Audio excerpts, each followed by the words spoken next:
Assalamu alaikum, how's it? I'm Zaid Ismail. I'm an author and a life coach and a mental health advocate. And something that's been coming up quite often recently has been the issue of toxic positivity. And I thought, well, what better way than to just share a few thoughts on it so that we could get a handle on exactly what is toxic about being positive and try to identify ways in which we can recognize when we might be going a bit too far with positivity or maybe even not going far enough. So, one of the first questions, obviously, then is that how do you define toxic positivity? Toxic positivity is when we effectively try to wish away reality because we just need to feel positive all the time. And the problem with that is that we often assume that being positive, thinking positively, and focusing on only positive stuff is a good thing. Problem is, if we are focusing on positive stuff because we don't want to feel weighed down by the negative, we're actually responding from a position of fear. We're afraid of how the negative stuff is going to affect us. And what it also does also is that it distracts us from the fact that we have some negative things or some things that are challenges that need to be resolved. So the moment we try to focus on positivity without considering why it is that we need that, we lose sight of balance in our life. So, how does this affect our relationships? Because that's another big thing that comes up, right?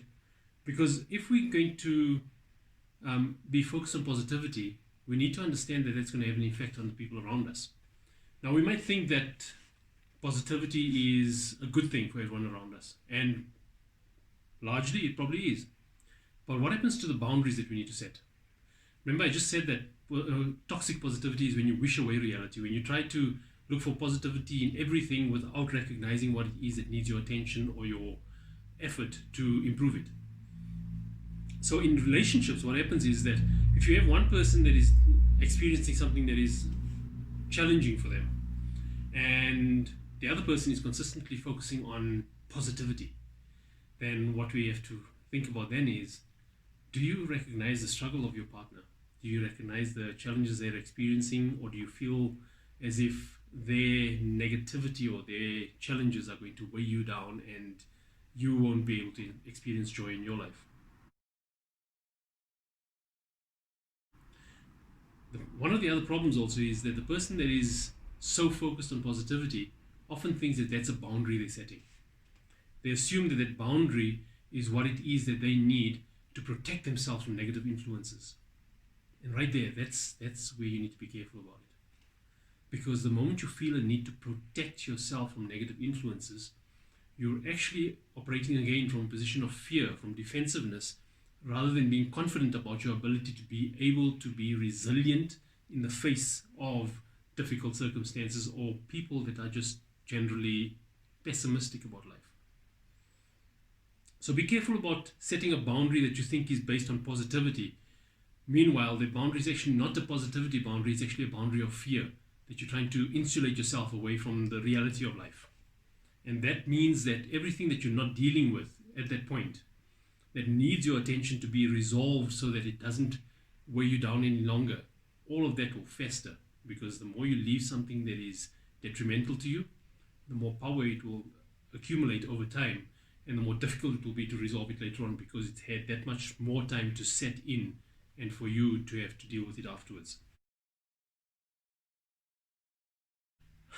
This new trend of sending quotes, optimistic quotes and uplifting quotes to everyone, and that has its place.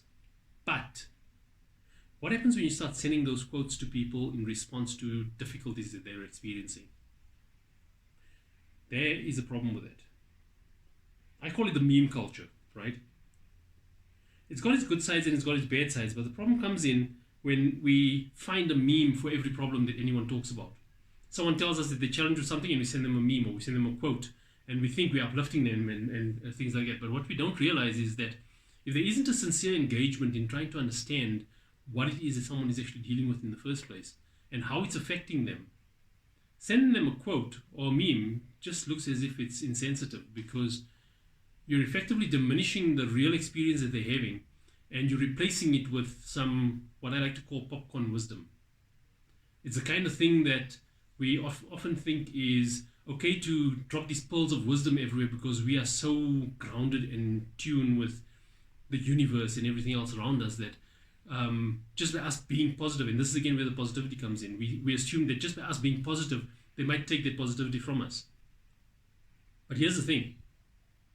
If it was so as simple as just choosing to be positive, that's like saying choose to be happy. If it was that simple, we wouldn't have any sad people in this world, would we? We wouldn't have any negative people in this world because we're effectively saying then that people are choosing to be negative. No, people don't choose to be negative. They choose to protect themselves from something that they think will affect them in a way that they won't be able to recover from or that they won't be able to deal with. So when someone is consistently focused on the negative, it's because they've given up hope in the fact that their efforts will actually result in something positive coming out. And when you come along and you drop a meme in their face saying, well, just be happy, it could be worse, and all of those sorts of things, then you just add to their problems. Because you reduce the impact, the human impact of what it is they're experiencing, you diminish it, and instead you replace it with this attitude of, if you just had a better attitude, your life would be better. It's not as simple as that. And sometimes it might be true, but it's not for you to tell someone why it is that their attitude is affecting their life. What you need to do is help them to understand why it is that they might be focusing on the wrong things to improve their life. We always want to tell people how it could be worse.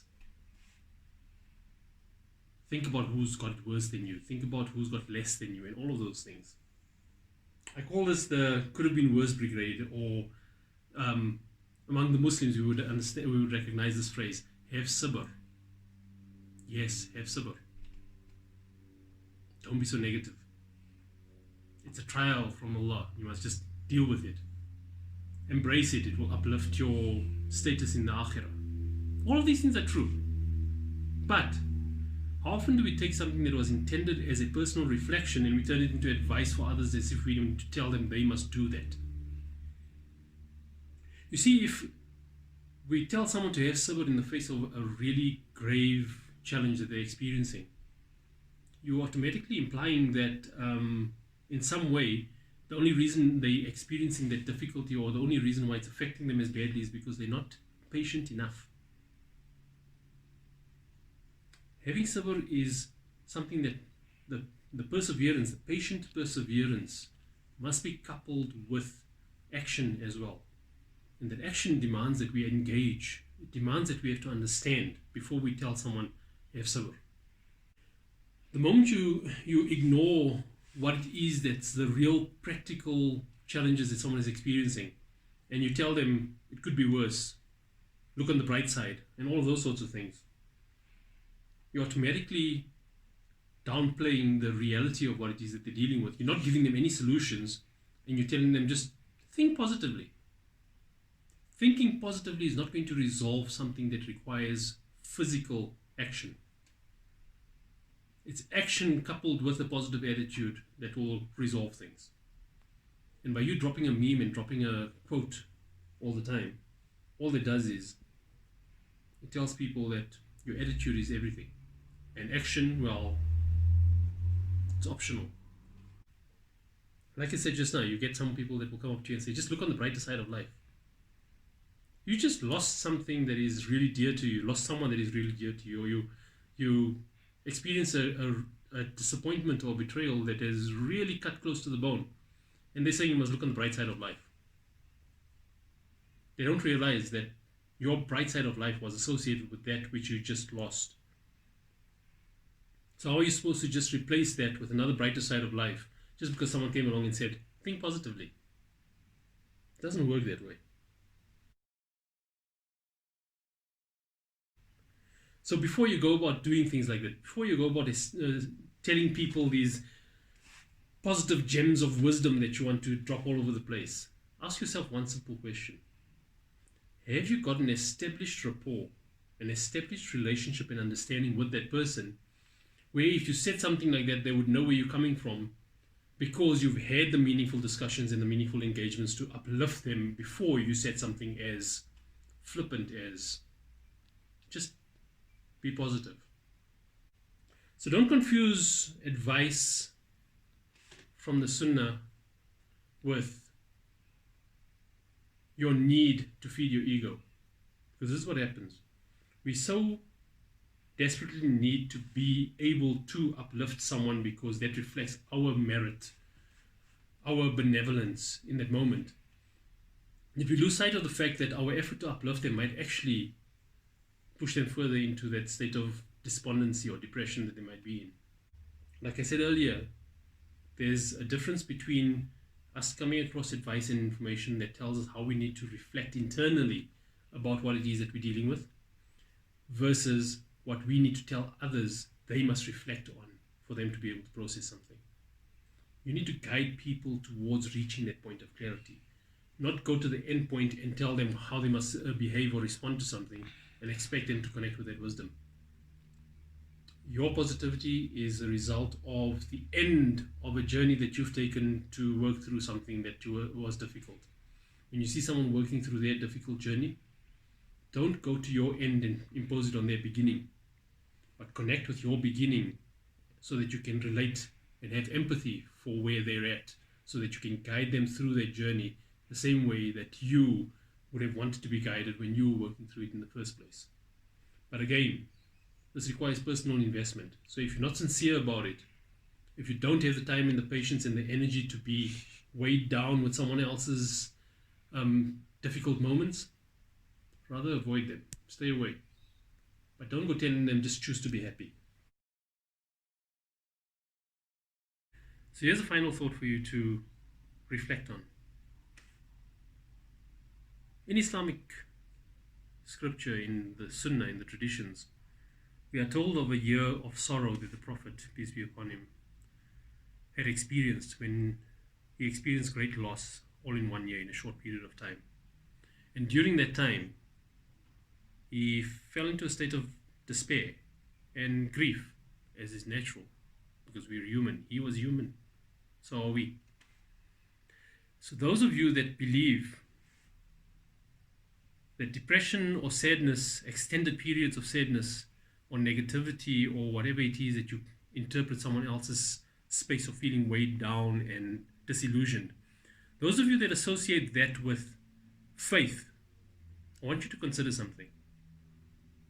If you were blessed enough to stand before the Prophet in that moment when he was experiencing that grief, would you really, really have the audacity, the gall,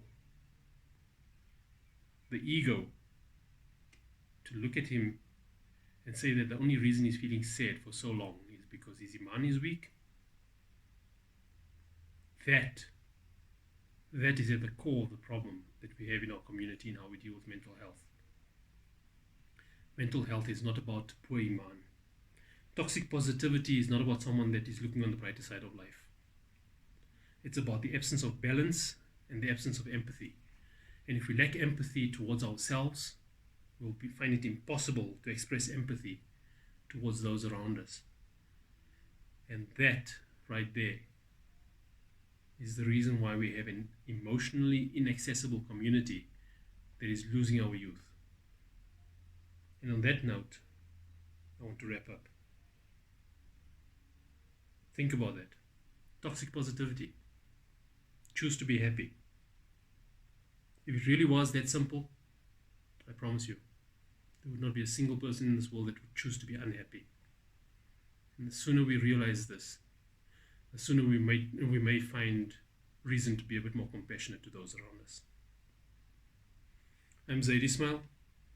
I hope that was value and reason for pause so that we might change this path that we seem to be on and hopefully start treating each other more kindly. Assalamu alaikum.